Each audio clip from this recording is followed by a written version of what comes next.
Hi everyone, welcome back. Thanks for joining us today. We've got a brand new story to share with you, so let's begin. My name is Michael, and today, let me start by asking you a question. Have you ever met someone and thought to yourself, this is the person I want to build my whole life with? And then one day, that same person cheats on you and comes up with a bunch of excuses. That's exactly what happened to me.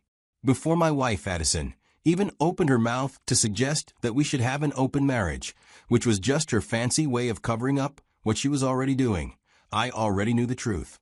She had been cheating. At that point, there was nothing left to save. The marriage was already broken beyond repair, and I knew I had only one choice left: end it. But I also know that to really understand how it all fell apart and how we even got to the point, you need to hear the whole story from the beginning. So that's exactly where I'll start. I actually learned about her through one of my close female friends. My friend had posted a photo of herself and Addison, and even though it was just a casual photo, something about Addison grabbed my attention. I started bothering my friend nonstop, asking her to introduce me to the girl in the picture. At first, she just laughed it off like it was no big deal, but I stayed on her case about it. Eventually, she gave in and agreed to set something up between us. She organized what was basically a blind date, and honestly, I didn't know what to expect. But when Addison walked in, she was more beautiful in person. We hit it off right away. We actually connected. We shared this meaningful moment, and somehow I felt she was exactly what I had been looking for. After that night, we wasted no time. We exchanged contact information and immediately started texting, calling, and planning more dates. I was completely smitten with her, and it wasn't just her looks. Through our constant, never-ending conversations, it felt like we were aligned. We shared similar dreams, and emotionally, we seemed to move in the same rhythm. Naturally, we started dating exclusively. After about a year and a half of dating, we decided it made sense to move in together. We were already spending most of our time together anyway, and honestly, living together just made everything better. Another year and a half passed. Living together brought its own ups and downs, like any couple. So one day, I decided to make it official. I proposed to her, and she said yes. I truly believed we were going to be together forever, so we got married immediately. You would assume that we would be together forever, right? Looking back now, I realize that the warning signs were there, but I chose to ignore them. I guess when you're in love, it's easy to make excuses for someone you care about. What I didn't mention earlier was that about 6 months before I proposed to Addison, I started noticing some changes in her. She became distant, like she was physically there, but her mind was somewhere else. The affection she used to shower me with started fading. I knew deep down that she didn't seem to care about us the way she used to. I could feel her slipping away, but instead of facing it and having the hard conversation, I made a huge mistake by thinking that proposing to her would repair our relationship and fix everything. I convinced myself that if I put a ring on her finger, it would prove to her that she was loved. What I didn't realize back then was that you can't fix a cracked relationship by simply putting a ring on it. All I did was press broken glass together and hope it would stay in one piece. Spoiler alert, it didn't. But right after we got married, it felt like it was working. At least for a little while. Addison was loving again, and for a brief moment, it felt like the girl I fell in love with was back. But it didn't last. It wasn't just the lack of affection this time. She wouldn't open up when I asked her if something was wrong. Instead, she started talking about wanting things. And if I even dared to question whether we could afford it or whether it was really necessary, she'd get mad. She'd say things like, "That's why I never told you in the first place." I usually let things slide to avoid escalation. But that wasn't all. I also began catching Addison in small lies. She would tell me stories about what happened at work, and certain parts would seem a little vague.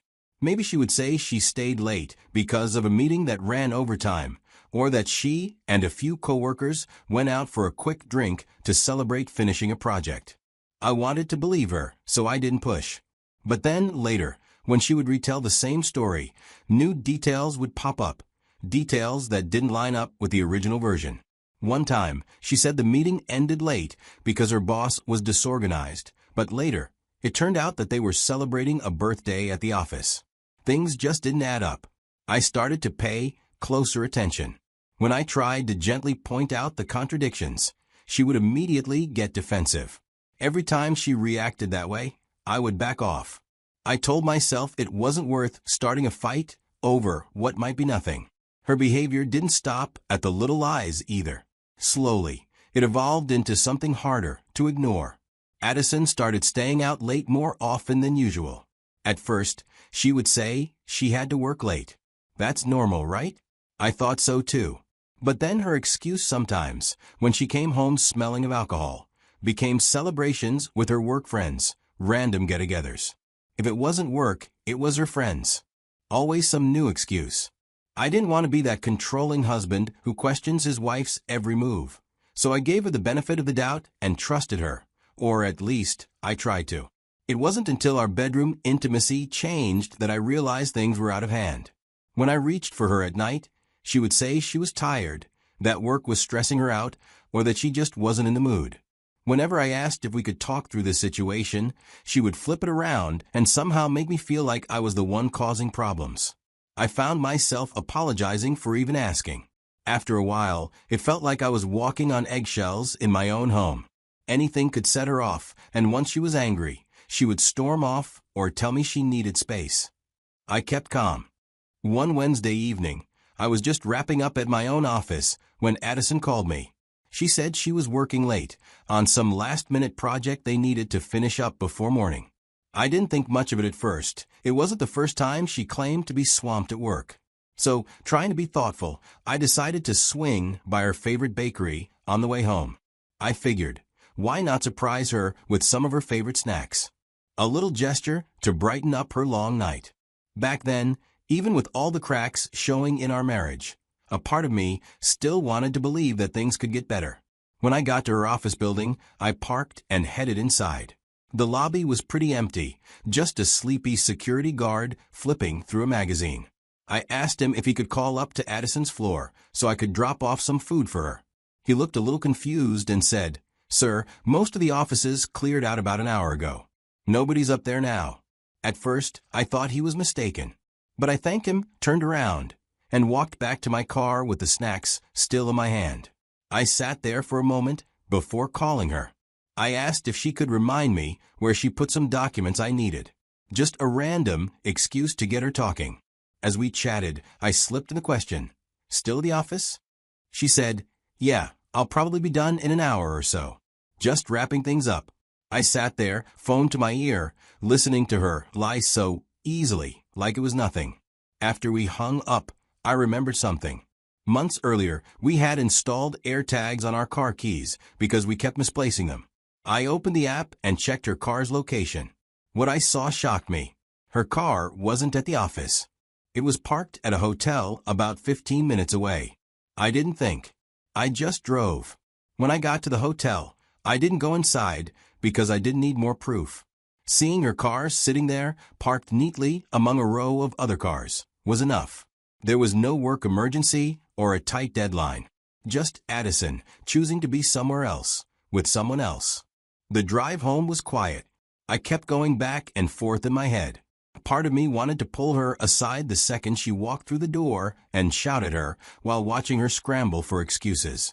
But the more I thought about it, the more pointless it seemed.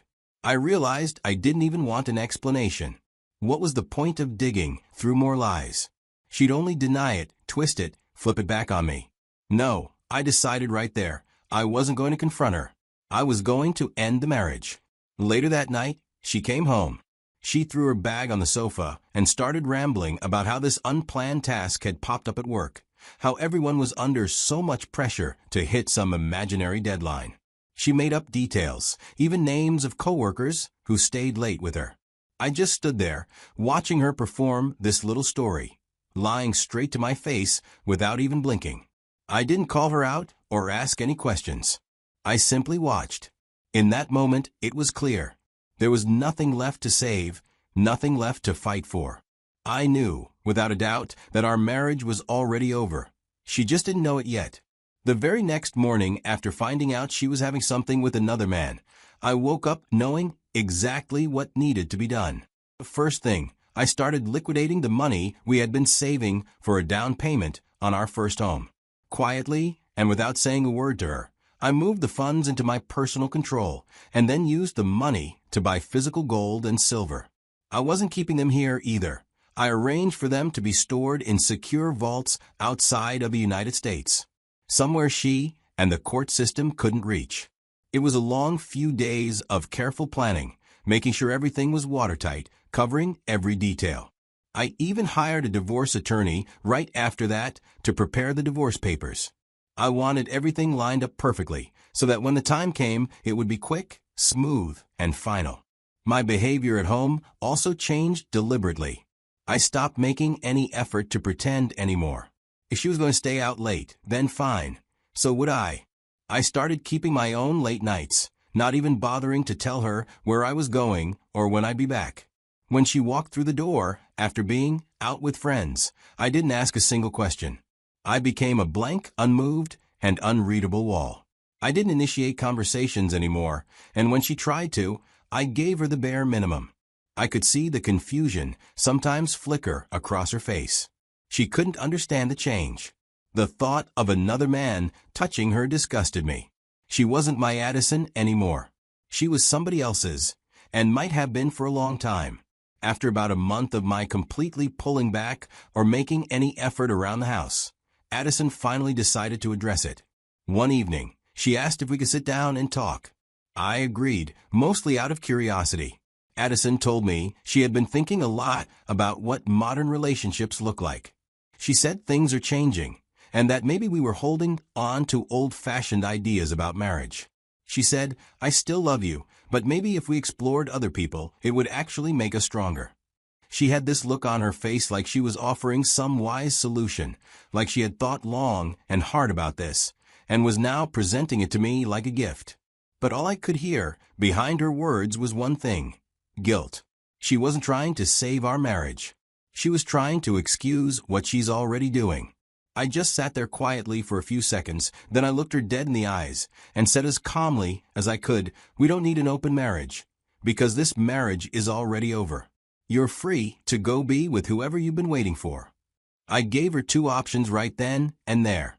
I told her she could start packing her things that night, or if she didn't want to, I would start packing mine.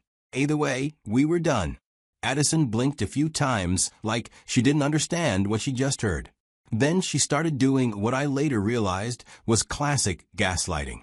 She acted confused, asked me what I was talking about, tried to twist the conversation into something else, as if I had misunderstood her, or was overreacting. It was honestly almost laughable, seeing how quickly she tried to make me question reality, when the truth was standing right in front of both of us. I didn't give her any more room to play her games. I told her very clearly that I knew about her affair, that I had known for a while, and that it didn't even matter anymore because the divorce papers were already almost ready. There was nothing left to talk about. Addison just sat there, frozen. For once, she had no story to spin, no lie to cover herself. She was completely speechless, and I didn't stick around to see what kind of damage control she would try next. I stood up and walked out. A day after that night, she started trying to talk to me. She pulled me aside one evening, all teary-eyed, and tried to convince me that I was mixing things up. She said I was reading the situation wrong, that I was jumping to conclusions, that everything could still be fixed if we just worked on it. Hearing her talk like that broke my heart, but I didn't argue. I just nodded, made it clear without saying much that there was nothing left to discuss. From that point on, I made it a mission to avoid being home as much as possible. I didn't want to hear her fake apologies or see her pretend like things could ever go back to normal. Meanwhile, the divorce process was moving quietly but steadily. My lawyer had everything under control, and the paperwork was coming together. All I had to do was stay patient and let the system do its thing. The idea was for Addison to move out once the divorce papers were ready, but of course, she refused. She felt that if she stayed, I would eventually break down and beg for her back. I decided to be the one to move out. I packed my essentials and left. I found a temporary apartment across town. Even during the dragging months of divorce proceedings, Addison didn't give up trying to pull me back into her orbit. She would send long text messages late at night. Some sounded apologetic, others accusatory, like I was somehow the villain for not giving her another chance. Sometimes she left voicemails crying, sometimes pretending like nothing happened, asking me to grab coffee or talk. It was exhausting, but I knew better than to let her get into my head again. I restricted all communication with her. If she wanted to talk about anything related to the divorce or the logistics of moving out, she had to go through my attorney. I blocked her number for everything except emails, and even then, I barely glanced at them before forwarding them straight to my lawyer. Looking back on everything, if there's one thing I've learned, it's that you can't force loyalty, and you definitely can't glue a broken connection back together by just loving harder. If someone has decided to walk away from you emotionally, all the love in the world won't change their mind. Trust is fragile. Once it's broken, no matter how much you try to patch it up, it's never quite the same again. I should have trusted what I was seeing instead of making excuses for it. Another thing I've learned is the importance of respecting yourself enough to walk away when someone shows you who they are. I spent a lot of time tiptoeing around Addison's moods, trying not to upset her, but I knew I was losing myself. I realize now that staying silent and hoping things would magically fix themselves was just me disrespecting myself. The more you accept from someone who is mistreating you, the more they will keep pushing the boundaries. If you take anything away from my story, let it be this: love should never feel like you're walking on eggshells. If you constantly feel anxious, unappreciated, or confused, that's not love. That's survival mode. And you deserve so much better than surviving a relationship. You deserve to live and thrive in one. Never let someone convince you that your needs are too much or that you asking for honesty and respect makes you the problem. For you watching me right now, what would you have done if you were in my position? Would you have stayed and tried harder? Would you have confronted her sooner? I really want to hear your thoughts, so share them with us in the comment section. And if you know someone who might be stuck in a similar situation, share this story with them too. Sometimes, hearing that you're not alone is the first step toward finally choosing yourself.